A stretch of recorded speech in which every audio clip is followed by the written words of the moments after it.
Hey you guys, welcome back to Oms TV. If you read my email or my blog post last week, you may notice that I've opted not to use the word vlog anymore because it's awkward sounding and probably hasn't been cool since like 2004 or 2 maybe. So this is officially Oms TV. And today on Oms TV, we are talking about brand through the lens of our ideal client. Ideal client is this word that's thrown around all the time. Sorry, it's really pollen-y here today, so I'm itching my face. Ideal client is this word that we throw around all the time in the marketing world. It's like, well, does your ideal client like that? Will this resonate with your ideal client? And those are really important questions, but why is the first question. Why are they important? And the short version is that we talk to people differently based on their understanding of the topic at hand, their emotional state, where they are in their lives. We do this intuitively in our own relationships. We don't really have to think like, oh, Jane is really distracted, so I'm going to speak slower and more simplified. Or John is a doctor, so I don't need to dumb this down for him. We do these things, most of us do these things intuitively. And these are the exact things that we need to do to cater to our ideal client. So we tailor our brand message to the people who we know are going to be most affected by it. But in order to understand how to tailor that message, we have to really understand the people who we're talking to. Now, ideal client avatar or demographics are words that we often hear and use when it comes to outlining the kind of people who we serve. And that's great. You know, people's age, their household income, their marital status can all be really relevant. But I don't think it's the most important or relevant thing about your ideal client. The most important, relevant information about your ideal client is how they view the world.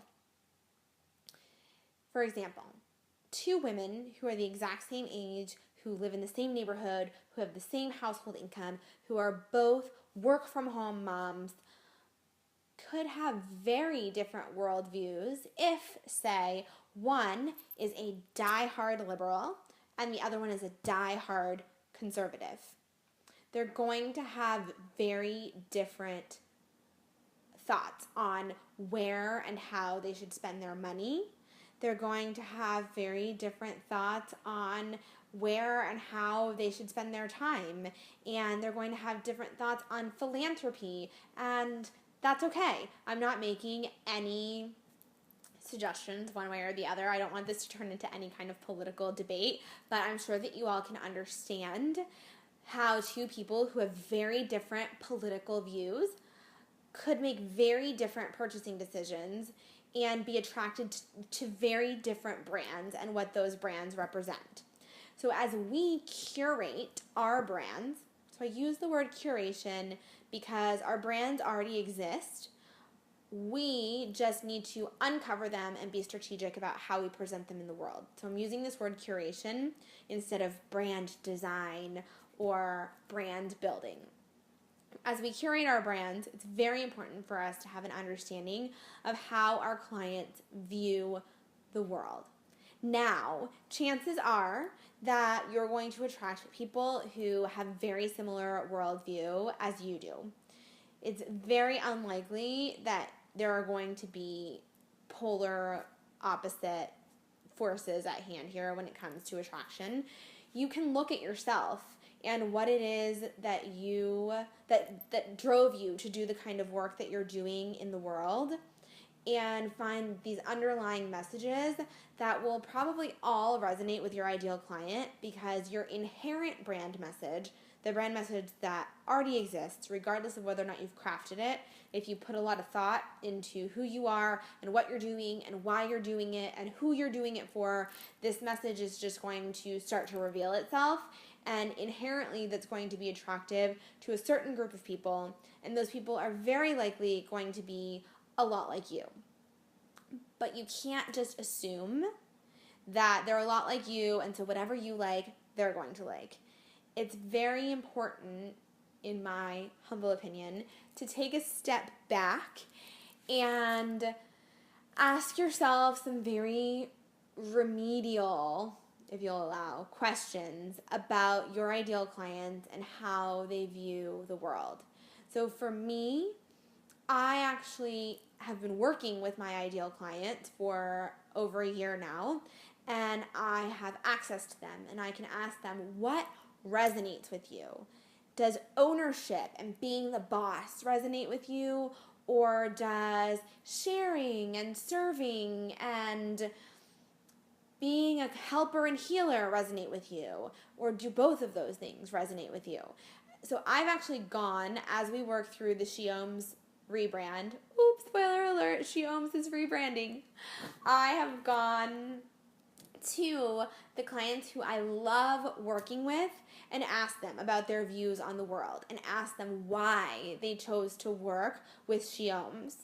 If you don't have that luxury because you're just starting out and you haven't been able to build up a clientele that you love working with, you've got to be a little bit creative. And it's okay for you to be creative, because as you start to work with more and more people, you'll tweak your messaging, you'll tweak what you're doing and what you're offering, and that's how intelligent, successful businesses come to be. They don't come to be overnight. They evolve based on you being intuitive about who's coming to you and why they're coming to you.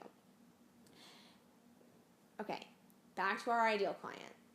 Once you have an understanding of who these people are and why they're attracted to you and their views on the particular things that are involved in your brand, right? You don't need to ask them about all of their political views, because it's not all going to be relevant. Choose the topics that you know you want to touch on in your brand, and either, if you already have clients, you're going to ask them, like, what resonates with you? What's important to you out of all of these things that you've experienced with my brand?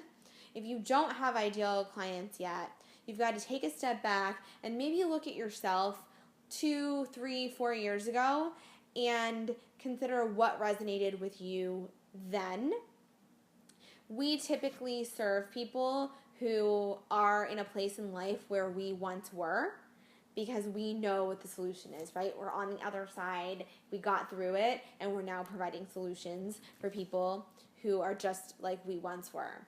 So taking a step back and looking at who you were and asking yourself, what were the things that were important to me then?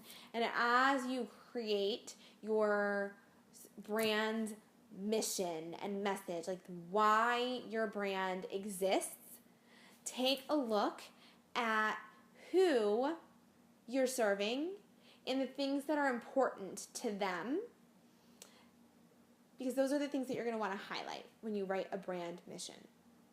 I can't give all of my secrets away, because some of them will be coming soon in a very different format, but this is what I've got for you today. So take a big step back, look at who you serve, look at their views on the world, be it political or social or emotional, and then look at what you want to offer and analyze where those things overlap. That is it for Ideal Client and branding. More next week on Oms TV. Namaste.